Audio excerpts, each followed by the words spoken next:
ಓಂ ಶ್ರೀ ಗುರು ಬಸವಲಿಂಗಾಯ ನಮಃ.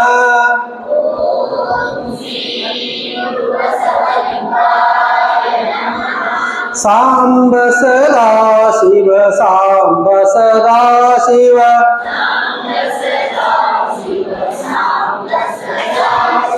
ಶ್ರೀ ಗುರು ಬಸವಲಿಂಗಾಯ ನಮಃ.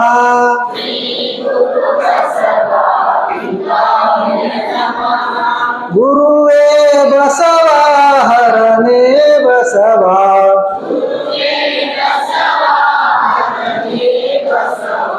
ವೈರಾಗ್ಯ ನಿಧಿಯೋ ಅಕ್ಕ ಮಹಾದೇವಿ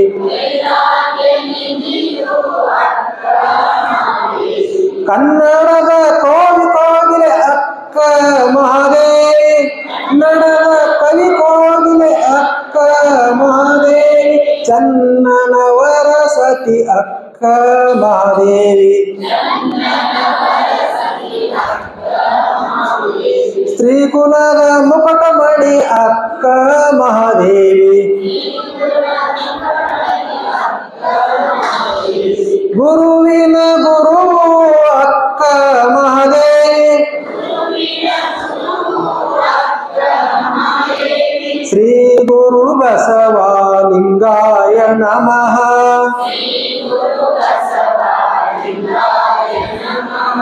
ಮೋಕ್ಷವನ್ನು ನಾ ಬಯಸೆ ವಿಶ್ವಮೂರ್ತಿಯೇ ಬಸವ ಜಂಗಮದ ಸೇವೆ ನನಗೆ ಪರಮ ಸಾಕ್ಷಾತ್ಕಾರ ಜಗದಲೇಸಿದುವೆ ನನ್ನ ಬಾಳಿನ ದಾರಿಯು ಜನರ ಜಾಗೃತಿಯೇ ಈ ಜೀವದ ಉಸಿರು ಸಕಲ ಜೀವಾವಳಿಗೆ ಲೇಸನ್ನೇ ಬಯಸಿ ಮನುಕುಲಕ್ಕೆ ಕಲ್ಯಾಣದ ಮಾರ್ಗವ ತೋರಿರುವ ಇಷ್ಟಲಿಂಗ ಜನಕ ಲಿಂಗಾಯತ ಧರ್ಮಗುರು ಭಕ್ತಿ ಭಂಡಾರಿ ಅಪ್ಪ ಬಸವ ತಂದೆಗಳ ದಿವ್ಯ ಚೇತನಕ್ಕೆ ಹಣಿಮೆಣೆದು ಆ ಮಹಾ ಬೆಳಗಿನಲ್ಲಿ ಬೆಳಕಾದಂಥ ಜಗದ ಎಲ್ಲ ಶರಣರಲ್ಲಿ ಸಂತರಲ್ಲಿ ಸಾಧು ಸತ್ಪುರುಷರಲ್ಲಿ ಹಣೆಮೆಣೆದು ನನ್ನ ಆರಾಧ್ಯ ಗುರುದೈವವೂ ಆದಂಥ ಪ್ರವಚನ ಪಿತಾಮಹ ಪರಮ ಪೂಜ್ಯ ಲಿಂಗಾನಂದ ಅಪ್ಪಾಜಿಗಳ ದಿವ್ಯ ಚೇತನಕ್ಕೆ ಹಣೆಮೆಣೆದು ವೈರಾಗ್ಯ ಮೂರ್ತಿ ಅಕ್ಕ ಮಹಾದೇವಿ ತಾಯಿಯ ಧೀರ ಮಾರ್ಗದಲ್ಲಿ ಸಾಗುವ ದಿಟ್ಟ ನಿರ್ಧಾರವನ್ನು ಮಾಡಿ ಬುದ್ಧ ಬಸವ ಅಂಬೇಡ್ಕರ್ ತಂದೆಗಳ ಸತ್ಯ ಮಾರ್ಗದಲ್ಲಿ ಶಿರವಾಗಿ ಇಂದು ಕಲ್ಯಾಣ ಹೆಬ್ಬಾಳ ಗ್ರಾಮದಲ್ಲಿ 26ನೇ ದಿನದ ಅಕ್ಕ ಮಹಾದೇವಿ ತಾಯಿಯ ಪ್ರವಚನ.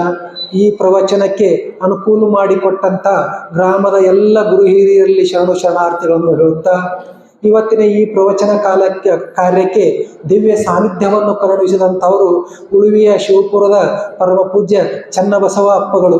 ಚನ್ನಬಸವ ತಂದೆಗಳೇ 2 ತಿಂಗಳ ಹಿಂದೆ ಮನಗುಳಿಗೆ ಬಂದಾಗ ಅಪ್ಪರೇ ಶ್ರಾವಣಕ್ಕೆ ಎಲ್ಲಿ ಹೊಂಟ್ರಿ ಪ್ರವಚನಕ್ಕೆ ಅಂದರು.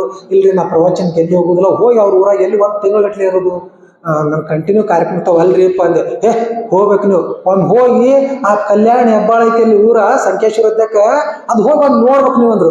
ಒಮ್ಮೆ ಹೋಗಿ ಬರ್ತೀನಿ ನೋಡ್ರಿ. ಇಲ್ಲ ನೀವು ಹೋಗಿ ಪ್ರವಚನ ಮಾಡೋಕೆ ಎಲ್ಲಿ ಇಲ್ಲಲ್ಲ, ಎಲ್ಲಿ ಪ್ರವಚನ ಹೊಂಟಿಲ್ಲಲ್ಲ ಅಂದ್ರೆ ಇಲ್ರಿ ತಡಿ ಹಂಗಾರ ಮಾಂತೇಶ್ವರಿಗೆ ಫೋನ್ ಹಚ್ಚೇ ಬಿಟ್ರು. ಮಾಂತೇಶ ಈ ವರ್ಷ ಏನೈತಲ್ಲ ಪ್ರವಚನಕ್ಕೆ ಯಾರು ಹೇಳಿ ಇನ್ನ ಇಲ್ರಿ ಅಪ್ಪ ಅವ್ರಂದ್ರು.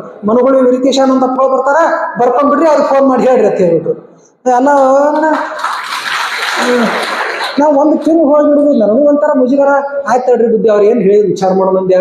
ನಾನು ನಿಜವಾಗ್ಲೂ ಬುದ್ಧಿಯವ್ರು ಹೇಳಿದ ಮ್ಯಾಲ ಅಕ್ಕನ ಪ್ರವಚನೆ ಮಾಡ್ಬೇಕಂದ್ರು. ಅವಾಗ ನಾ ಅಭ್ಯಾಸ ಮಾಡಾಕತ್ತಿದ್ದು, ನಾವು ಓದಾಕತ್ತಿದ್ದು. ಏನು ಓದಾಕತ್ತಿದ್ದೆ ಅಂದ್ರೆ ಲಿಂಗಾನಂದ ಅಪ್ಪಾಜಿ ಅವ್ರು ಮಾಡಿದಂಥ ಅಕ್ಕನ ಪ್ರವಚನೆ ಓದಾಕ್ತಿದ್ದೆ. ಅರ್ಧ ಬಂದಿತ್ತು. ಬಸವ ತಂದೆ ನಾನು ಅಕ್ಕನ ಪ್ರವಚನೆ ಓದಾಕ್ತೀನಿ. ಉಳುವಿಯಿಂದ ಚನ್ನಬಸವ ದೇವರು ಚನ್ನಬಸವಣ್ಣನವ್ರು ಬಂದು ನಾನು ಮತ್ತೆ ಅಲ್ಲ ಕಲ್ಯಾಣ ಬೇಕು ಹೋಗಿ ಅಕ್ಕನ ಪ್ರವಚನ ಮಾಡಂದ್ರಲ್ಲ, ಇದ್ರ ಏನೋ ಮ್ಯಾಜಿಕ್ ಐತಿ, ಏನೋ ಒಂದು ಪರಮಾತ್ಮನ ಲೀಲಾ ಐತಿ, ಇದು ತಪ್ಪಿಸ್ಬಾರ್ದು ಅಂತ ಅನ್ಕೊಂಡೆ.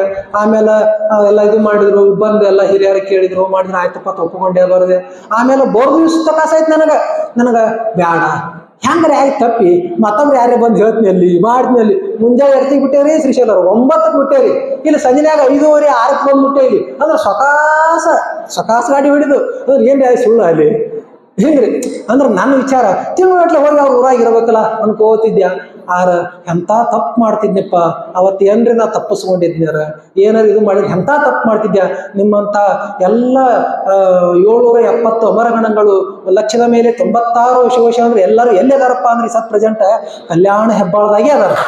ಅದಕ್ಕೆ ತಮ್ಮ ಎಲ್ಲರ ದರ್ಶನ ಭಾಗ್ಯವನ್ನು ಕರುಣಿಸಿಕೊಟ್ಟವರು, ತಮ್ಮೆಲ್ಲರ ಪ್ರೀತಿ ಅಂತಃಕರಣವನ್ನು ನನಗೆ ಧಾರೆ ಎರೆದು ಕೊಟ್ಟವರು ಪರಮ ಪೂಜ್ಯ ಅಪ್ಪಗಳ ಜಂಗಂಪಾದಗಳಲ್ಲಿ ಶರಣಾರ್ಥಿಗಳನ್ನು ಹೇಳುತ್ತಾ, ಇಂದು ಈ ಕಾರ್ಯಕ್ರಮಕ್ಕೆ ಅತಿಥಿಗಳಾಗಿ ಕೋಶನವಾಡಿಯಿಂದ ಶರಣ ಬಂಧುಗಳ ಆಗಮಿಸ್ಯಾರ. ಸಂಗಮೇಶ್ ಹಿಪ್ಪರಿಗೆ ಅಪ್ಪವರು, ಆ ಅನುಭವ ಮಂಟಪದ ಎಲ್ಲ ಅಧ್ಯಕ್ಷರು, ಆಮೇಲೆ ನಮ್ಮ ರಾಮಗುಂಡ ಸರು ನಿವೃತ್ತ ಶಿಕ್ಷಕರು, ಮನೆ ನಿವೃತ್ತಿ ಆಗ್ಯಾರ. ಇಂಥ ಅಪ್ಪಟ ಎಲ್ಲ ಉಳಿದ ಬಳಗೆಲ್ಲನೂ ಇಂಥ ಅಪ್ಪಟ ಭಕ್ತರದಲ್ಲ. ಈ ಕಲ್ಯಾಣ ಹೆಬ್ಬಾಳ ಅಂದ್ರ ಬೇರೆ ಅಲ್ಲ, ನನಗೆ ಈ ಕೊಜ್ಜನವಾಡಿ ಅಂದ್ರ ಬೇರೆ ಅಲ್ಲ. ಜತ್ ಅಂದ್ರದು ಗುಡ್ಡಾಪುರ ದಾನಮ್ಮ ತಾಯಿ ತಿರುಗಾಡಿ ಧರ್ಮ ಪ್ರಚಾರ ಮಾಡಿದಂತ ನಾಡ. ಅಕ್ಕ ಮಹಾದೇವಿ ತಾಯಿಯ ಪ್ರವಚನಕ್ಕ ಗುಡ್ಡಾಪುರ ದಾನಮ್ಮ ತಾಯಿನೇ ಇವ್ರ ಸ್ವರೂಪದಾಗ ಬಂದಾಳ ನನಗೆ ಅನ್ಸತ್ತೈತಿ. ಬಂದು ಇಲ್ಲಿ ನಿಮ್ಮ ಊರಾಗ ಏನು ಕಲ್ಯಾಣ ಹೆಬ್ಬಾಳದೊಳಗೆ ಯಾವ ತರ ಕ್ರಾಂತಿ ಆಗೈತಲ್ಲ, ಅವ್ರ ಊರಾಗ ಹಿಂಗ ಮಗ್ಗಲ್ಕ ಬಸವಣ್ಣಪ್ಪನ ಗುಡಿರಿ, ಮಗ್ಗಲ್ಕ ಹಿಂಗ ಅನುಭವ ಮಂಟಪ. ಅವರು ಹಿಂಗ ಬಂದ್ ಚಾಯ್ ಇಟ್ಟಾರ, ಅವ್ರ ಊರಾಗ ಹಂಗ ಬಂದ್ ಚಾಯ್ ಇಟ್ಟಾರ. ಅಪ್ರ ಕಾಲ್ ರೇಟ್ ಸುಮಾರು ಇರ್ಬೇಕು ನೋಡಿ, ಹಿಂಗ ಬಂದ್ ಚಾಯ್ ಇಟ್ಟಾರ. ನೀವು ಹೇಳ್ತೀಗ ಹಿಂಗ ಬಂದ್ ಚಾಯ್ ಇಟ್ಟಾರ. ಅದಕ್ಕೆ ಅವರು ನಿಮ್ದು ಸಮ್ಮೇಳನ ಆಯ್ತು, ನನಗೆ ಬಹಳ ಸಂತೋಷ ಆಯ್ತು. ನಮ್ಮ ಅಪ್ಪಾಜಿಯವ್ರ ಜೊತೆ ಶಿವಮೊಗ್ಗದ ಒಳಗೆ ಬಂದೈತಿ, ಮತ್ತು ಭದ್ರಾವತಿ ಎಲ್ಲ ಒಳಗೆ ಬಂದೈತಿ. ಅವೆಲ್ಲ ದಾಸೋಹ ಮೂರ್ತಿ ಒಳಗಳು ಅಪ್ಪವರ ಕಾರ್ಯಕ್ರಮ ಅಲ್ಲೇನು ಅಕ್ಕ ಮಹಾದೇವಿ ತಾಯಿ, ಬಸವಣ್ಣ, ಚನ್ನಬಸವಣ್ಣ, ಹಿಂಗ 11 ಮೂರ್ತಿಗಳ ಪುತ್ಥಳಿಗಳ ಅನಾವರಣ ಕಾರ್ಯಕ್ರಮದೊಳಗೆ ನಮ್ಗೆಲ್ಲರಿಗೂ ಇಷ್ಟು ತಾಯಿ ಹೃದಯದಿಂದ ಸೇವಾ ಮಾಡಿ ನಮ್ಗೆಲ್ಲ ದಾಸೋಹ ಮಾಡಿಸ್ಯಾರ. ಆ ತಾಯಿಗಳೆಲ್ಲೆಲ್ಲ ಬಂದಾರ, ಅವ್ರಿಗೆಲ್ಲರಿಗೂ ಶರಣಾರ್ಥಿಗಳನ್ನು ಹೇಳುತ್ತಾ, ಈ ಅನುಭವ ಮಂಟಪದ ಎಲ್ಲ ಪದಾಧಿಕಾರಿಗಳಲ್ಲಿ ಶರಣಾರ್ಥಿಗಳನ್ನು ಹೇಳುತ್ತಾ, ಇಂದಿನ ಪ್ರವಚನದಲ್ಲಿ ಭಾಗವಹಿಸಿದಂಥ ಈ ಅನುಭವ ಮಂಟಪದ ಕ್ರಿಯಾಮೂರ್ತಿಗಳಲ್ಲಿ, ಬಸವ ಸ್ವರೂಪರಾದ ಎಲ್ಲ ಶರಣೆಯರಲ್ಲಿ, ಗಲಾಟೆ ಮಾಡುವ ಮುದ್ದು ಮಕ್ಕಳಲ್ಲಿ ಶರಣವೂ ಶರಣಾರ್ಥಿ. ಪ್ರವೀಣ ಅಂದ್ರೆ ಮುಂಜಾನೆ ಹೇಳಕತ್ತ ಲಗ್ನ ಮುಗಿಸ್ಬೇಕ್ರಿ, ಯಾಕೆ ಹೂವು ಕಟ್ಟೋದೈತಿ, ಅಲಂಕಾರ ಮಾಡೋದೈತಿ, ಭಾಳ ಕೆಲಸದ. ನಾ ಅದಕ್ಕೆ ಇವತ್ತೇನು ಲೇಟ್ ಮಾಡಂಗಿಲ್ಲ, ಕೇವಲ ಒಂದು 10 ಬೇಡ 15 ನಿಮಿಷದೊಳಗೆ ಇನ್ನು ಏನು ಹೇಳ್ಬೇಕಾದ್ರೆ ಆ ವಿಚಾರಗಳನ್ನು ಹೇಳಿ ಮುಗಿಸಿಬಿಡ್ತೀನಿ. ಅಕ್ಕ ಮಹಾದೇವಿ ತಾಯಿಯವರು ಗುರು ಬಸವಣ್ಣ ತಂದೆಗಳು ಅಲ್ಲಮ ಪ್ರಭುದೇವರ ಮಾರ್ಗದರ್ಶನ ಅಂತ ಎಲ್ಲಿ ಬಂದ್ರೆ ಬರೀ ಅದೇ ಚಿಂತೆ ಮಾಡ್ತಿರ್ತಾವ, ಮತ್ತೆ ಏನ್ ಮಾಡತ್ತಾನ, ಕೂತಾನ ನಿತ್ತಾನ. ಅದಕ್ಕೆ ಶ್ರೀಶೈಲಗಿರಿಗೆ ಬಂದರು. ಶ್ರೀಶೈಲಗಿರಿ ಬರುವತ್ತಾಗೆ ಧರ್ಮ ಪ್ರಚಾರ ಮಾಡ್ಕೋತೆ ಬಂದರು. ಶ್ರೀಶೈಲಗಿರಿಗೆ ಅಲ್ಲೆಲ್ಲ ಬರುವಂತ ಸಾಧಕರಿಗೆಲ್ಲ ಮಾರ್ಗದರ್ಶನ ಮಾಡ್ಕೋತ 10-12 ವರ್ಷಗಳನ್ನು ಕಳ್ಕೊಂಡು ಒಂಥರ ಅವ್ರಿಗೆಲ್ಲ ಹೇಳೋದು ಕೇಳೋದು, ತಪ್ಪು ಮಾಡಿದ್ರೆ ತಿಳಿಸಿ ಹೇಳೋದು ಮಾರ್ಗದರ್ಶನ ಮಾಡ್ಕೋತಿದ್ರು. ಹಂಗೆ ಕಳ್ಕೋತಿದ್ದಾಗ ಅಲ್ಲಂ ಪ್ರಭು ತಂದೆಗಳು ಅವರ ಟೀಮ್ ಜೊತೆ, ಅವರ ಸಾಧಕರ ಜೊತೆ ಅಲ್ಲಿ ಶ್ರೀಶೈಲಕ್ಕೆ ಬಂದರು. ಅಕ್ಕಗೆ ಬಹಳ ಖುಷಿ ಆಗ್ಬಿಡ್ತು. ತನ್ನ ಹೆತ್ತ ತಂದೆ ತಾಯಿನ ಆ ಚನ್ನ ಮಲ್ಲಿಕಾರ್ಜುನ ನೋಡೋಷ್ಟು ಸಂತೋಷ ಆಯ್ತು. ಅವ್ರನ್ನೆಲ್ಲ ಹೆಂಗ ಅಪ್ಪವ್ರನ್ನ ಸ್ವಾಗತ ಮಾಡಿದ ಹಂಗೆಲ್ಲ ಸ್ವಾಗತ ಮಾಡಿ ಇದು ಮಾಡ ಅವಾಗ ಅಲ್ಲಂ ಪ್ರಭು ತಂದೆಗಳು ಆ ಕಲ್ಯಾಣದಲ್ಲಿ ನಡೆದಂತ ಕ್ರಾಂತಿಯ ವಿಷಯವನ್ನು ಎಲ್ಲ ಒಂದು ಎಳಿಯಾಗಿ ಚಿಟ್ಟುಬಿಟ್ರು. ಅಕ್ಕ ಮಹಾದೇವಿ ತಾಯಿ ಆ ಕೌಶಿಕ ಮುಟ್ಟದಾಗ, ಕೌಶಿಕ ಅವನೇನು ಸೆರಗಿ ಜಗ್ಗದಾಗ ಯಾವ ಥರ ಮನಸ್ಸು ಚಂಚಲಾಗಿತ್ತು, ಯಾವ ಥರ ಕುಗ್ಗಿ ಹೋಗಿದ್ರಲ್ಲ ಅಷ್ಟೇ ಕುಗ್ಗಿ ಹೋಗಿಬಿಟ್ರು. ಬಸವಣ್ಣನವ್ರು ಕಲ್ಯಾಣ ಬಿಟ್ಟು ಹೋಗ್ಯಾರ, ಶರಣರಿಗೆ ಎಳೆಹೂಟಿ ಶಿಕ್ಷೆ ಆಯಿತು, ಹಿಂಗೆಲ್ಲ ಕ್ರಾಂತಿ ಆಯಿತು, ಶರಣರ ಕೊಲೆ ಆಗತ್ತದ, ವಚನ ಸಾಹಿತ್ಯ ನಾಶ ಆಗತ್ತೈತಿ. ಇದನ್ನು ಕೇಳಿ ಅಕ್ಕ ಮಹಾದೇವಿ ತಾಯಿ ಭಾಳ ನೋವಾಗಿ ಅವ್ರು ಮುಂಚೆನೂ ಹಂಗೆ ತಿಳ್ಕೊಂಡಿದ್ರು, ಈ ಮನುಷ್ಯರೆಲ್ಲರೂ ಅಂದ್ರೆ ಏನು ಕೆಟ್ಟದಾರ, ಇವ್ರು ಸುಮಾರಾದಾರ ಅಂದಿದ್ರು. ಆದ್ರೆ ಕಲ್ಯಾಣಕ್ಕೆ ಬಂದ ಮೇಲೆ ಗೊತ್ತಾಕಿತ್ತು ಇವರೆಲ್ಲರೂ ಸುಮಾರಿಲ್ಲ. ನನ್ನ ವೈರಿಗಳು ಅಂದ್ರೆ ಯಾರಪ್ಪ ಅಂದ್ರ, ನನಗೆ ಬಾಹ್ಯದಲ್ಲಿ ಯಾರೂ ವೈರಿಗಳಿಲ್ಲ. ನನ್ನ ವೈರಿಗಳು ಯಾರಪ್ಪ ಅಂದ್ರ ನನ್ನ ಅಂತರಂಗದಲ್ಲಿರುವಂಥ ದುರ್ಗುಣಗಳೇ ನನ್ನ ವೈರಿಗಳು ಅಂತ ಈ ಥರ ತನ್ನ ವಚನಗಳಲ್ಲಿ ಹೇಳುವಂಥ ಅಕ್ಕಗ ಮತ್ತೆ ಅದೇ ಭಾವನೆ ಬಂತು. ಏನಪ್ಪ, ಉಪಕಾರ ಮಾಡೋರಿಗೆ ವಿಷ ಕೊಡುವಂಥ ಜನ ಇದು ಅಂತ ಬಸವ ತಂದೆಗಳನ್ನೇ ಹಿಂಗೆ ಮಾಡ್ಯಾರ ಅಂದ್ರೆ ಪೂರ್ತಿ ಕುಗ್ಗಿ ಹೋಗಿ ಅದಕ್ಕೆ ಅಲ್ಲಂ ಪ್ರಭು ತಂದೆಗಳಂತ ವಿಚಾರ ಮಾಡ್ತಾರೆ. ಅಪ್ಪ ನನಗೆ ಈ ಜನರ ಒಡನಾಟ ಸಾಕು, ನನಗೆ ಅಷ್ಟೊತ್ತಿಗಾಗಲಿ ಅಕ್ಕ ಮಹಾದೇವಿ ತಾಯಿನೂ ಒಂದು 50 ವರ್ಷ ಸರಿಯಾಗಿ ಬಂದಿರ್ಬೇಕು. ಅವರು ಅಂದ್ರೆ ಒಂದು 40-45 ವಯಸ್ಸು ಸರಿಯಾಗಿ ಬಂದಿರ್ಬೇಕು. ಅದಕ್ಕಪ್ಪ ನನಗೆ ಏಕಾಂತವಾಗಿ ಸಾಧನೆ ಮಾಡೋಂಗಾಗೈತಿ, ಈ ಮಂದಿ ಗದ್ದಲನೇ ಬೇಡ, ಅದಕ್ಕೆ ನನಗೆ ಏಕಾಂತವಾಗಿ ಸಾಧನೆ ಮಾಡೋಕೆ ಮಾರ್ಗ ತೋರಿಸು. ಕಾರಣ ಇಲ್ಲ, ಇಲ್ಲಿ ಒಳಗೆ ಒಂದು ಜಾಗ ಐತಿ, ಶ್ರೀಶೈಲದಿಂದ ಪಶ್ಚಿಮ ಭಾಗದೊಳಗೆ ಹಿಂದೆ ಒಂದು 10-12 ಮೈಲಿ ನಡ್ಕೋತ ಹೋದಾಗ ಒಂದು ಹೊಳಿ ಬರ್ತೈತಿ, ಹೊಳಿ ಬರ್ತೈತಿ. ಆ ಹೊಳೆಯನ್ನು ಇಳಿದ ಮೇಲೆ ಒಂದು ದೊಡ್ಡ ಗುಹೆ ಐತಿ, ಬೃಹದಾಕಾರವಾದಂಥ ಗುಹೆ ಐತಿ. ಅಲ್ಲಿ ಯಾರೂ ಜನ ಬರುವುದು ಹೋಗುದು ಇರುವುದಿಲ್ಲ, ಅಲ್ಲಿ ಹೋಗಿ ಸಾಧನೆ ಮಾಡು ಮತ್ತೆ ಅಕ್ಕ ಮಹಾದೇವಿ ತಾಯಿ ಹೇಳಿದರು. ಅಕ್ಕ ಮಹಾದೇವಿ ತಾಯಿ ಬಹಳ ಬೆಳವಣಿಗೆ ಅಷ್ಟು ಒಂದು 3-4 ಜನರ ಅಷ್ಟೇ ಸಾಧಕಿಯರನ್ನು ಕರ್ಕೊಂಡು ಆ ಕದಳಿ ಇದಕ್ಕೆ ಹೋದರು. ಆ ಒಂದು ಗುಹೆಗೆ ಹೋದ್ರು. ಅದಕ್ಕೆ ಈಗ ಅಕ್ಕ ಮಹಾದೇವಿ ತಾಯಿಯ ಗುಹೆ ಅಂತಾರೆ. ಈ ಕೃಷ್ಣಾ ನದಿಯ ದಂಡಿಗೆ ಎತ್ತರ ಮೇಲೆ ಭಾಳ ಕಡಿದಾದ ಬೆಟ್ಟದ ಮೇಲೆ ಒಂದು ದೊಡ್ಡ ಗುಹೆ ಐತಿ. ಅಲ್ಲಿ ಹೋಗಿ 10-12 ವರ್ಷ ಮತ್ತೆ ಸಾಧನೆ ಮಾಡ್ಕೋತಿದ್ರು. ಅಕ್ಕ ಮಹಾದೇವಿ ತಾಯಿ ಅಟತಿಗೆ ಲೋಕ ಪ್ರಸಿದ್ಧರಾಗಿ ಬಿಟ್ಟಿದ್ರು. ಅಲ್ಲಿ ತಕನು ಜನ ತಮ್ಮ ಪ್ರಾಣವನ್ನು ಲೆಕ್ಕಿಸಾದ ಆ ಶ್ರೀಶೈಲಕ್ಕೆ ಅಷ್ಟೇ ಅಲ್ಲ, ಈ ಅಲ್ಲಿ ತಕನು ಅಕ್ಕ ಮಹಾದೇವಿ ಗವಿ ತಕನು ಜನ ಬರುವುದು ಹೋಗುದು ನಡೀತು. ಇದು ಬರೋಣನೆ ಅಕ್ಕ ಮಹಾದೇವಿ ತಾಯಿ ಹೇಳಿ ಕಳಿಸ್ತಾರೆ. ಅಲ್ಲಂ ಪ್ರಭು ತಂದೆಗಳಿಗೆ ಬರ ಕೇಳೋ, ಅವರೆಲ್ಲ ಶ್ರೀಶೈಲದೊಳಗೆ ಅಲ್ಲೇ ಇದ್ರು. ಬರ ಕೇಳೋಣ ಅವ್ರು ಬರ್ತಾರ. ಏನ್ ತಂದೆ ಇಲ್ಲಿ ಗಾದ್ಲಿರೋದಿಲ್ಲ ಅಂದ್ರೆ ಇಲ್ಲಿ ಜನ ಬರಾಕ್ತಾರೆ. ನನಗ ಈ ಒಟ್ಟೆ ಈ ಮನುಷ್ಯರ ಮುಖ ನೋಡಕ್ಕೆ ನನಗೆ ಇಷ್ಟ ಇಲ್ಲ. ನನಗೆ ಮತ್ತೆ ಇದಕ್ಕಿಂತ ಏಕಾಂತವಾದಂತ ಸ್ಥಳವನ್ನು ತಿಳಿಸು ಅಂತ ಹೇಳಿದಾಗ ಅಲ್ಲಂ ಪ್ರಭುದೇವರು ಹೇಳ್ತಾರ, ಇದಕ್ಕಿಂತ ಏಕಾಂತವಾದಂತ ಒಂದು ಸ್ಥಳ ಇಲ್ಲೇ ಒಳಗೈತಿ. ಮತ್ತೊಂದು 8-10 ಮೈಲಿ ಒಳಗೆ ಹೋದ್ರ, ನಾನು ಒಂದು 15-20 ಕಿಲೋಮೀಟರ್ ಒಳಗೆ ಹೋದ್ರೆ ಐತಿ. ಅದ್ರಲ್ಲಿ ಬಹಳ ಕಷ್ಟ ಐತಿ. ಅದಕ್ಕೆ ಕದಳಿವನ ಅಂತಾರೆ. ನಾನು ಸಿದ್ದರಾಮೇಶ್ವರ ಅಲ್ಲೆಲ್ಲ ಹೋಗಿ ಅನುಷ್ಠಾನ ಮಾಡಿ ಬಂದೆವು. ಆದ್ರೆ ಇಷ್ಟು ಕಷ್ಟ ಐತೆ ಅಲ್ಲಿ, ಊಟ ಸಿಗುದಿಲ್ಲ. ಮತ್ತು ಯಾರು ಒಬ್ರು ಮನುಷ್ಯನ ಮುಖ ನೋಡ್ತೀವಿ ಅಂದ್ರೆ ಸಿಗುದಿಲ್ಲ. ಪೂರ್ವ ಮುಖಗಳದವು. ಅದಕ್ಕೆ ನಿನಗೆ ಅಲ್ಲಿ ಬಹಳ ಕಷ್ಟ ಆಕೈತಿ, ಅಲ್ಲಿ ಬ್ಯಾಡ, ನೀ ಇನ್ನೊಂದು ಸ್ವಲ್ಪ ದಿವಸ ಇಲ್ಲೇ ಇರು ಶ್ರೀಶೈಲದಾಗ ಅಂತ ಹೇಳ್ತಾರೆ. ಅವಾಗ ಅಕ್ಕ ಮಹಾದೇವಿ ತಾಯಿ ಹೇಳ್ತಾರ, ನಾಳೆ ಬರುವುದು ನಮಗೆ ಹಿಂದೇ ಬರಲಿ, ಇಂದು ಬರುವುದು ನಮಗೆ ಈಗಲೇ ಬರಲಿ, ಆಗೀಗ ಎನ್ನದಿರೋ ಚೆನ್ನ ಮಲ್ಲಿಕಾರ್ಜುನ. ಅಲ್ಲಂ ಪ್ರಭು ತಂದೆ, ನಾಳೆ ನಾಡ್ದ ಮುಂದಕ್ಕೆ ಅನ್ನಕ್ಕೆ ಹೋಗ್ಬೇಡಪ್ಪ, ಇವತ್ತ ನನಗೆ ಆ ದಾರಿ ತೋರಿಸ್ಬಿಡು, ನಾವು ಹೊಕ್ಕಿನಿ ಅಂತ ಹೇಳ್ತಾರೆ. ಆಯ್ತು ಸರಿ ಅಂತೇಳಿ ಹಿಂಗಾಯ್ದು ಒಳಗಡೆ ಹೋಗು. ತ್ರಿಕೂಟ ಪರ್ವತಗಳದು. ಆ ತ್ರಿಕೂಟ ಪರ್ವತಗಳ ಕುರಿತು ನಮ್ಗೆ ನಿನ್ನೆ ಸಿದ್ದಣ್ಣ ನಂಗೋಟಿಯಪ್ಪರು ಚೆನ್ನಾಗಿ ತಿಳಿಸಿದ್ರು. ತ್ರಿಕೂಟ ಪರ್ವತ ಅಂದ್ರೆ ಅದೊಂದು 2-3 ಬೆಟ್ಟ ದಾಟಿ ಹೋದ್ಮೇಲೆ 3 ಬೆಟ್ಟಗಳದಾವತ್ರಿ. ಒಂದನೇ ಬೆಟ್ಟ ಹಿಂಗೆ ಹತ್ತಿ ಹೋಗ್ಬೇಕು, ಅಲ್ಲಿ ಒಂದು 2-3-4 ಎಕರೆದಷ್ಟು. ಅಂದ್ರೆ ಇಲ್ಲಿಂದ ರೋಡ್ ನಟ್ ಹಿಂಗೆ ಬಂದಿರ ಸವತಾಳ ಜಾಗ, ಮತ್ತೆ ಮತ್ತೊಂದು ಬೆಟ್ಟ ಹತ್ತಿ ಹೋಗ್ಬೇಕು, ಭಾಳ ಕಡಿದಾದ ಬೆಟ್ಟ ಹತ್ತಿ ಹೋಗ್ಬೇಕು. ಮತ್ತೆ ಅಲ್ಲೊಂದಿಷ್ಟು ಇಟ್ಟು ರೋಡ್ ನಡ್ದಾಗ ಅದ್ರ ಮ್ಯಾಲೆ ಹೋದಾಗ ಮತ್ತೆ ಬಟಾ ಬೈಲೈತೈತೆ. ಎಲ್ಲಿ ಗುಹೆ ಐತಿ ಅಂತ ಗೊತ್ತೇ ಆಗೋದಿಲ್ಲ. ಆ ಬೈಲೊಳಗ ಒಂದು ದೊಡ್ಡ ಚಪ್ಪಡಿ ಅಂತ ಒಂದು ದೊಡ್ಡ ಕಲ್ಲು ಐತೈತೆ, ನಾನು ನೋಡಿಲ್ಲ, ಹೇಳೋದಕ್ಕೆ ಐತಿ. ಅದ್ರೊಳಗೆ ಒಂದು ಸಣ್ಣ ದಾರಿ ಐತೈತೆ. ಅದ್ರ ಒಳಗೆ ಹೋದ್ರ ಇಷ್ಟು ದೊಡ್ಡ ವಿಶಾಲವಾದಂಥ ಜಾಗ ಐತೈತ್ರಿ. 500-600 ಜನ ಒಳಗೆ ಕುತ್ಕೊಂಡು ಸಾಧನೆ ಮಾಡ್ಬೋದು. ಅಲ್ಲೆಲ್ಲಿ ನೀರಿಲ್ಲ, 3 ಬೆಟ್ಟಗಳನ್ನು ಹತ್ತಿ ಹೋಗ್ಬೇಕು. ಅಲ್ಲೆಲ್ಲಿ ನೀರಲ್ಲ, ಅಲ್ಲೊಂದು ಸಣ್ಣ ಜರಿ ಹರಿದೋಕೈತಿ, ನೀರಿನ ಜರಿ. ಮಳೆಗಾಲದಾಗ ಜೋರು ಇರ್ತೈತಿ, ಆ ಸಣ್ಣ ಜರಿ ಹರಿದೋಕೈತಿ. ಆ ಜರಿಯ ನೀರು ತಗೊಂಡ ಅಲ್ಲೆಲ್ಲರೂ ಕುಡಿಬೇಕು. ಅಮೃತ ಐತಿ ನೀರ, ಅಷ್ಟ ನೀರ. ಅಲ್ಲಿ ಬಾಳೆ ಗಿಡಗಳದಾವು, ಎಲ್ಲ ಕರೆ ಕಗ್ಗಿರ್ಲಕ್ಕಾಗೇನೆ ಮಂಗ್ಯಾಗಳ ಕುಂಡೆಲ್ಲ ಹರ್ಕೊಂಡು ತಿಂತಿರ್ತಾವೆ. ಗಡ್ಡೆ ಗೆಣಸದ ಬಹಳ ಅಲ್ಪ ಪ್ರಮಾಣದಲ್ಲಿ ಸಿಗ್ತೈತಿ. ಅಂತ ಇದ್ರಾಗ ಹೋಗಿ ಅಕ್ಕ ಮಹಾದೇವಿ ತಾಯಿ ಬಹಳ ದೀರ್ಘವಾದಂಥ ಕಠಿಣವಾದಂಥ ವೃತ್ತಗಳನ್ನ ತನ್ನ ಜೀವನದಲ್ಲಿ ಅಳವಡಿಸ್ಕೊಂಡ್ಬಿಟ್ರು. ಬಹಳ ಕಠಿಣವಾದಂಥ ನಿಯಮಗಳನ್ನು ಅಳವಡಿಸಿಕೊಂಡು ಕೇವಲ ನಿರಾಹಾರದಲ್ಲಿದ್ದು ತನ್ನ ಸಾಧನೆಯನ್ನು ಆರಂಭ ಮಾಡಿದ್ರು. ಅಕ್ಕ ಮಹಾದೇವಿ ತಾಯಿ ತನಗೆ ದೀಕ್ಷಾ ಆದ್ಮೇಲೆ ಫಸ್ಟ್ ಹೇಳಿದಂಥ ವಚನ ಯಾವ್ದ್ರಿ? ನರ ಜನ್ಮವ ತೊಡೆದು ಹರ ಜನ್ಮವ ಮಾಡಿದ ಗುರುವೆ, ಭವ ಬಂಧನ ಬಿಡಿಸಿ ಪರಮ ಸುಖವ ತೋರಿದ ಗುರುವೆ, ಭವಿ ಎಂಬುದ ತೊಡೆದು ಭಕ್ತೇಂದೆನಿಸಿದ ಗುರುವೆ, ಚನ್ನ ಮಲ್ಲಿಕಾರ್ಜುನನ ತಂದೆನ್ನ ಕೈವಶಕ್ಕೆ ಕೊಟ್ಟ ಗುರುವೇ ನಮೋ ನಮೋ ಅಂತ ಹೇಳಿದ್ರು. ಅದಕ್ಕೆ ಈಗ ಅವರ ಕೊನೆಯ ವಚನ ಏನಪ್ಪ ಅಂದ್ರೆ, ಅವರ ಕೊನೆಯ ವಚನ ಆಮೇಲೆ ಮುಂದೆ ಗುರುವಿನ ಸ್ಮರಣೆ ಮಾಡ್ಕೊತ ಮಡಿಕೆ ಮಾಡುವರೆ ಮಣ್ಣೆ ಮೊದಲು ಅದಕ್ಕೆಲ್ಲದ ಶಿವಪಥವನ್ನೆರಿವಡೆ ಗುರುಪಥವೇ ಮೊದಲು ಈ ಮಾರ್ಗದಲ್ಲಿ ಇದ್ದಂಥ ಅಕ್ಕ ಮಹಾದೇವಿ ತಾಯಿ ಕೊನೆಯದಾದಂಥ ಅವರು ಜೀವನದೊಳಗೆ ವಚನ ಹೇಳ್ತಾರ. ಮೂಲಾಧಾರದ ಮೇಲ ಬೇರ ಮೆಟ್ಟಿ ಅಂದ್ರೆ, ಮೂಲಾಧಾರ ಅಂದ್ರೆ ನಮ್ಮ ಆಧಾರ ಚಕ್ರ. ಯಾರೇ ಇರಲಿ, ಲಿಂಗಯೋಗ ಮಾಡಾಕತ್ ಬಿಟ್ರೆ ಇದ್ರ ಬಗ್ಗೆ ಚಕ್ರಗಳ ಬಗ್ಗೆ ಇದ್ರ ಬಗ್ಗೆ ಭಾಳ ತಲೆ ಕೆಡಿಸಿ ಮಾಡ್ರಿ. ನೀವು ಬರೀ ಲಿಂಗ ನೋಡ್ಕೊತ ಕೂತ್ ಬಿಟ್ರೆ ಸಾಕು, ಒಳಗೆ ತಾನೇ ಜಾಗೃತಿ ಆಕೈತಿ. ಹೆಂಗೆ ನಾವು ಒಂದು ಬೇಸನ ಉಂಡೆ ಐತಿ, ಬೇಸನ ಉಂಡೆ ಸುಮ್ಮನೆ ತಿಂದು ನೀರು ಕುಡಿದ್ಬಿಟ್ರೆ ಸಾಕು, ನಮ್ಮ ಕೆಲಸ ಮುಗಿತದು. ಅದು ಒಳಗೆ ಹೆಂಗೆ ಪಚನ ಆಗ್ತೈತಲ್ರಿ, ಹಂಗೆ ನಾವು ಬರೀ ಲಿಂಗ ನೋಡ್ಕೊತ ಕೂತ್ ಬಿಟ್ರೆ ಸಾಕು, ಒಳಗದು ಎಲ್ಲ ಚಕ್ರಗಳು ಜಾಗೃತಿ ಆಗಂಗ ತನ್ನಷ್ಟು ತಾನೇ ಆಗ್ತವೆ. ಅಲ್ಲಿ ನಾವು ಮತ್ತೆ ಬೇಸ ಉಂಡೆ ಕರಗಿಸುವಾಗ ಮತ್ತೆ ಏನು ಕೆಲಸ ಮಾಡ್ಬೇಕು ಹಂಗೆ ಏನೇನಿಲ್ಲ. ಹಂಗೆ ನಾವು ಬರೀ ಲಿಂಗ ನೋಡ್ಕೊತ ಕೂತ್ರೆ ಸಾಕು, ತಾನೇ ಆಗ್ತೈತಿ. ಅಲ್ಲಿ ಏನಾಗ್ತೈತಿ ಅನ್ನೋದು ಅಕ್ಕ ಮಹಾದೇವಿ ತಾಯಿ ಹೇಳ್ತಾರೆ.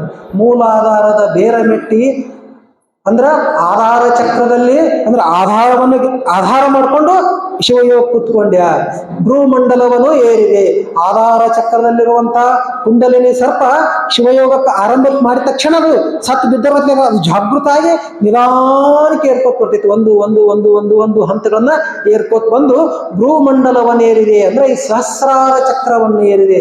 ಆಜ್ಞಾಚಕ್ರ ದಾಟಿ ಸಹಸ್ರಾರ ಚಕ್ರವನ್ನು ಏರಿದೆ. ಆಚಾರದ ಬೇರೆ ಹಿಡಿದು ಅಂದ್ರ ಒಂದನೇ ಸ್ಥಳ ಯಾವುದು ನಮ್ಗ? ಭಕ್ತಸ್ಥಳದಲ್ಲಿ ಆಚಾರಲಿಂಗ. ಆಚಾರ ಅಂದ್ರ ಆಚರಣೆಗಳು, ಸದಾಚಾರಗಳು. ಆ ಸದಾಚಾರ ಅನ್ನಂತ ಬೇರನ್ನ ಹಿಡಿದು ಐಕ್ಯದ ತುದಿಯೇನೇರಿದೆ. ಆ ಸದಾಚಾರದ ಬೇರನ್ನು ಹಿಡಿದು ಐಕ್ಯದ ತುದಿಯವರೆಗೆ ನಾನು ಏರಿದೆ, ಮಹಾಲಿಂಗದವರೆಗೆ ವೈರಾಗ್ಯದ ಸೋಪಾನದಿಂದ. ಇಲ್ಲಿಂದ ಹಿಂಗ ಸಹಸ್ರಾರವರೆಗೆ ಹೆಂಗ ಹೋಗಿ ಅಂದ್ರ ವೈರಾಗ್ಯದ ಸೋಪಾನದಿಂದ. ವೈರಾಗ್ಯ ಅಂದ್ರ ನನಗೆ ಬೇಕು ಅನ್ನಂತ ಭಾವನೆ ಇಲ್ಲಾರ್ದೇನೆ ಇರೋದಕ್ಕೆ ಏನೈತ ವೈರಾಗ್ಯದ ಸೋಪಾನ. ನಾವು ಈಗ ನೋಡುವಂತ ಪರಮ ಪೂಜ್ಯರಲ್ಲಿ ಗುರುಗಳಲ್ಲಿ ವೈರಾಗ್ಯದ ಸೋಪಾನ ಮೂರ್ತಿಗಳಂದ್ರೆ ನಮ್ಮ ಅಪ್ಪವರೇ. ಬೇಕು ಅಂತಿಲ್ಲ, ಬೇಡ ಅಂತಿಲ್ಲ ಅಂತ ವೈರಾಗ್ಯದ ಮೂರ್ತಿಗಳು. ಹಂಗ ಈ ವೈರಾಗ್ಯದ ಸೋಪಾನದಿಂದ ಆಜ್ಞಾಚಕ್ರದಿಂದ ಸಹಸ್ರಾರವರೆಗೆ ನಾವು ಏರಬಹುದು. ಅಂದ್ರ ವೈರಾಗ್ಯದ ಸೋಪಾನದಿಂದ ಶ್ರೀಗಿರಿಯನೇರಿದೆ. ಅಂದ್ರೆ ಈ ಸಹಸ್ರಾರವರೆಗೆ ಇದೇ ಶ್ರೀಗಿರಿ, ಮತ್ ಇದೇ ಶ್ರೀಶೈಲ. ನಮಗ ನಾವು ಹೋಗಿ ಇಲ್ಲಿಂದ ಇಲ್ಲಿಗೆ ಹೋಗಿ ಮುಟ್ಬೇಕಾಗೈತಿ. ಮತ್ ಶ್ರೀಶೈಲಕ್ಕೆ ಹೋಗೋದ್ರ ಇಲ್ಲಿಂದ ಹಿಂಗ ಆಂಧ್ರದ ಶ್ರೀಶೈಲಕ್ಕೆ ಹೋಗುದಲ್ಲ. ನಾವು ಶಿವಯೋಗ ಮಾಡ್ಕೊತ ಈ ಮೂಲಾಧಾರದಿಂದ ಈ ಶ್ರೀಶೈಲಕ್ಕೆ ನಾವು ಬಂದು ಮುಟ್ಟಬೇಕಾಗೈತಿ. ಶ್ರೀಗಿರಿಯನೇರಿದೆ ಕೈ ಹಿಡಿದು ತೆಗೆದುಕೊಳ್ಳ ಚನ್ನಮಲ್ಲಿಕಾರ್ಜುನ ದೇವ. ಪೂರ್ಣ ತನ್ಮಯರಾಗಿ ಶಿವಯೋಗದಲ್ಲಿ ನಿರಾಹಾರವಾಗಿ ಕೂತ್ಕೊಂಡ್ಬಿಟ್ರು. ಚನ್ನಮಲ್ಲಿಕಾರ್ಜುನ, ನಾ ಇಲ್ಲಿ ತಕ ಬಂದೀನಿ, ಇನ್ನು ಮುಂದೆ ನನಗೆ ಹೋಗಕ್ಕಾಗುದಿಲ್ಲ, ಇನ್ನು ನನ್ನ ಕೈ ಹಿಡಿದು ತಗೊಂಡ್ಬಿಡು ಅಂತೇಳಿ ಹಂಗ ಲಿಂಗ ಯೋಗದಲ್ಲಿದ್ದಾಗ ಅಕ್ಕ ಮಹಾದೇವಿ ತಾಯಿಯವರು ಮಹಾಲಿಂಗದಲ್ಲಿ ಬಯಲಿನಲ್ಲಿ ಬಯಲು ಬೆಳೆಸಿಬಿಟ್ಟರು. ಈ ವಿಚಾರವನ್ನ ಅಲ್ಲಮ್ಮ ಪ್ರಭು ತಂದೆಗಳಿಗೆ ಗೊತ್ತಾಯ್ತು. ಅಲ್ಲಿ ಏನು ಕಾಡಿನೊಳಗೆ ಚಂಚುರು ಅಂತದ. ಆ ಚಂಚುರನ್ನು ಕಾಡುವಾಸಿಗಳು ಅವ್ರಿಗೆ ಅಲ್ಲಮ್ಮ ತಂದೆಗಳು ಸೂಚನೆ ಕೊಟ್ಟಿದ್ರು, ನೀವು ಅಕ್ಕನಂಟಕ್ಕೆ ಹೋಗ್ಬೇಡ್ರಿ, ಸುಮ್ಮನೆ ದೂರದಿಂದ ಅವ್ರು ಏನ್ ಮಾಡಾಕ್ತಾರೆ ಎಷ್ಟು ಚಟೋಟೆ ನೋಡ್ಕೊಂಡು ನಮ್ಗೆ ಹೇಳ್ರಿಪ್ಪ ಅಂತಿದ್ರು.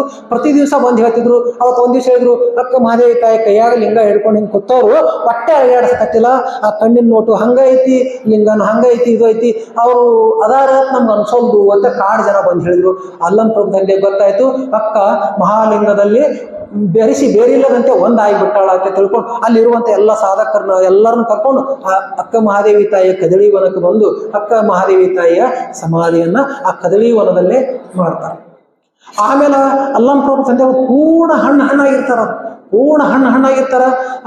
ಇನ್ನು ಮಾತ್ರ ನಾನು ಎಲ್ಲಿ ಹೋಗೋದು ಬೇಡ ಅಕ್ಕ, ನಿನಗೆ ವೈರಾಗ್ಯದ ಜಾಗ ಇದು, ನಿನ್ನ ವೈರಾಗ್ಯದ ಜಾಗ ಇದು, ನಿನ್ನ ಸಮಾಧಿಯ ಜಾಗ ಇಲ್ಲೇ ಐತೆ ಅಂದ್ರೆ ನಾನು ಇಲ್ಲೇ ಇದು ಅಕ್ಕಿನೈತೆ. ಅಲ್ಲಮ್ಮ ಪ್ರಭು ತಂದೆಗಳು ತಮ್ಮ ಮುಂದಿನ ಆಯುಷ್ಯವನ್ನು ತಾವು ಕಠಿಣವಾದಂತಹ ನಿಯಮಗಳನ್ನು ತಮ್ಮ ಜೀವನದಲ್ಲಿ ಅಳವಡಿಸಿಕೊಂಡು ಆ ಕದಳಿಯ ಗುಹೆಯಲ್ಲೇ ತಾವು ಲಿಂಗೈಕ್ಯ ಆಗಿಬಿಡ್ತಾರ. ಅವ್ರ ಸಮಾಧಿನೂ ಅಲ್ಲೇ ಐತಿ. ಹಂಗ ಈ ಜಗತ್ತಿನೊಳಗ ಮಹಾನ್ ವ್ಯಕ್ತಿಗಳು ಸುಮ್ಕೆ ಬರೋದಿಲ್ಲ.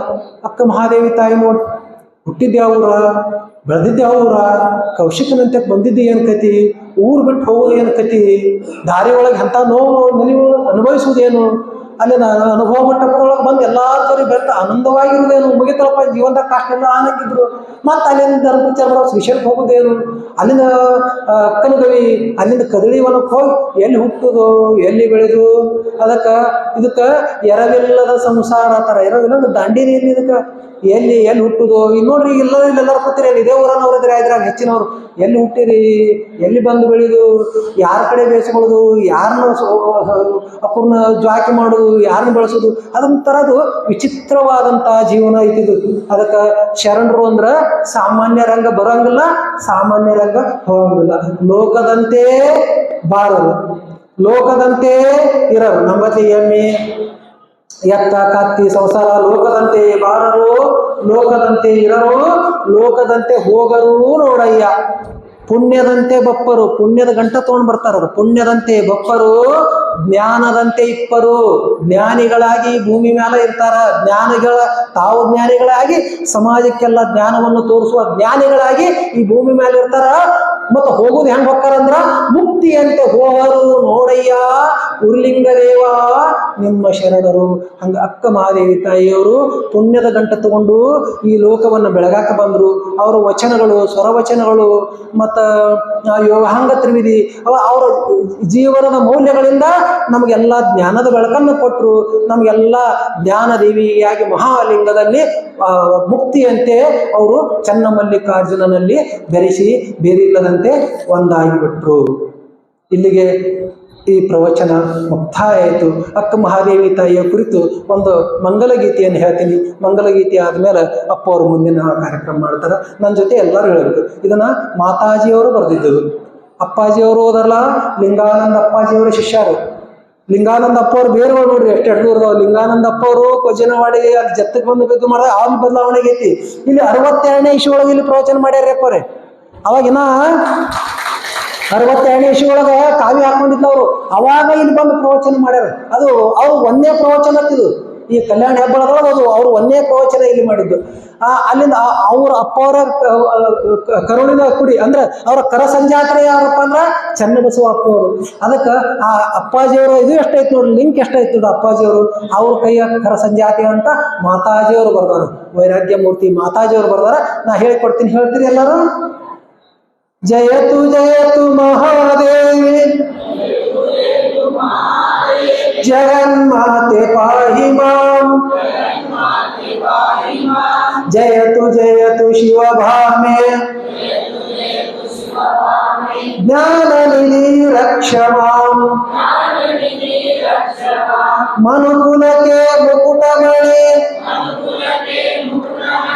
ಆದರೇನು ತಾಯಿಯೇ. ಹೆಣ್ಣು ಕುಲಕ್ಕೆ ಮುಮ್ಮಾರ್ಗವ ದಿಟ್ಟತನದಿ ತೋರ್ದೆ. ಜ್ಯೋತಿಮಯಿ ನೀತಿವಿದೆ ಖ್ಯಾತಿಪೂರ್ಣ ಮೂರ್ತಿಯೇ. ಮಾತೃಭಾವಿ ಪ್ರೀತಿ ನಿಧಿ, ಮಾತೃಭಾವಿ ಪ್ರೀತಿ ನಿಧಿ. ಕವಿ ಕೋಗಿಲೆ ಧ್ಯಾನಿಯೇ. ಜಯತು ಜಯತು ಮಹಾದೇವಿ ಜಗನ್ಮಾತೆ ಪಾಹಿ ಮಾಂ. ಉಡುತಡಿಯಲ್ಲಿ ತೊರೆಯಾಗಿ ಉಗಮಗೊಂಡ ಮಾತೆ. ಎಡಬಿಡದೆ ಹರಿದೆಯಮ್ಮ ಬಸವ ಪಾದ ಸಂಗಮಕ್ಕೆ. ಶರಣ ಸಂಗಿ ಮಂಗಳಾಂಗಿ ಹರಿದೆ ನೀನು ಕರುಳಿಗೆ. ಬೆರೆದೆಯಲ್ಲ ಮುದದಿಂದ ಲಿಂಗದೇವನ ಶರದಿಯಲ್ಲಿ. ಜಯತು ಜಯತು ಮಹಾದೇವಿ ಜಗನ್ಮಾತೆ ಪಾಹಿ ಮಾಂ. ಪುಟ್ಟ ಸೀರೆ ಸೀಳುತ್ತಲೇ ತ್ವತ್ತ ತೊಡೆಗೆ ಮುರಿಯುತ್ತಲೇ. ಬಿಟ್ಟೆ ನೀನು ಬಿಡು ಮುಡಿಯ ಕೊಟ್ಟೆ ಮೃಡಯ ತನು ಮನವ. ಕುಂಡಲಿಯ ಸರ್ಪನು ತುಂಡ ಮೇಲಕ್ಕೆ ತೆಗೆ. ಮಂಡಲವು ಬೆಳಗಾಗಿ ಜ್ಯೋತಿಯಲ್ಲಿ ಬಯಲಾದೆ. ಜಯತು ಜಯತು ಮಹಾದೇವಿ ಜಗನ್ಮಾತೆ ಪಾಹಿ ಮಾಂ. ಹೆಣ್ಣು ಮಾಯೆ ಎಂಬುವವರ ಶಿರವು ಕೆಳಗೆ ಬಾಗುವಂತೆ ಚಿನ್ಮಯ ನಿಲುವಿನಿಂದ ಸ್ತ್ರೀ ಕುಲಕ್ಕೆ ಕಲಶವಾದ ಶರಣಧರ್ಮ ಮಣಿಯಾಗಿ ನೆರೆಯುತ್ತಿಯ ಜ್ಞಾನಮಯಿ. ವಿರಕ್ತಿ ಭಕ್ತಿ ಸಂಗಮದಿ ಸಚ್ಚಿದಾನಂದನ ಸತಿಯಾದೆ. ಸಚ್ಚಿದಾನಂದನ ಸತಿಯಾದೆ. ಜಯತು ಜಯತು ಮಹಾದೇವಿ ಜಗನ್ಮಾತೆ ಪಾಹಿ ಮಾಂ. ಜಯತು ಜಯತು ಶಿವಭಾಮೆ ಜ್ಞಾನನಿಧಿ ರಕ್ಷ ಮಾಂ. ಜ್ಞಾನನಿಧಿ ರಕ್ಷ ಮಾಂ. ಜ್ಞಾನನಿಧಿ ರಕ್ಷ ಮಾಂ. ಶರಣು ಶರಣಾರ್ಥಿ ಶರಣು ಶರಣಾರ್ಥಿ. ಇಲ್ಲಿಯವರೆಗೆ ಭಗವಂತ ಕೊಟ್ಟ ಸಾಮಾನ್ಯ ಬದುಕನ್ನ ಶಿವಯೋಗ ಮತ್ತು ಶರಣರ ಸಂಗತಿಯಿಂದ ಉರಿಯುತ್ತ ತತ್ವದಂತೆ ಚಂದ್ರಬಲಿಕಾಸುರನಲ್ಲಿ ಒಂದಾದ ಆ ತಾಯಿಯ ಬದುಕನ್ನ ಒಂದು ತಿಂಗಳವರೆಗೆ ನಮ್ಮೆಲ್ಲರಿಗೂ ಪ್ರಸಾದ ಕೃಷ್ಣಂತ ಪೂಜೆ ಶ್ರೀ ಆಶಾವಳಿ ಭಕ್ತಿ ಮಾಡುವ